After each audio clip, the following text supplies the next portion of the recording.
নবীজি একটা হাদিসে বলেছেন যে দুটো তরল পদার্থ, মানে দুটো তরল পদার্থ আছে, এই দুটো যার সৌভাগ্য নসিব হয়েছে ইনশাআল্লাহ সে জাহান্নামে যাবে না।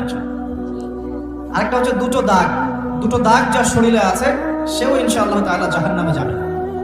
এক নাম্বার দুটো তরল কি? একটা হচ্ছে গায়ের রক্ত।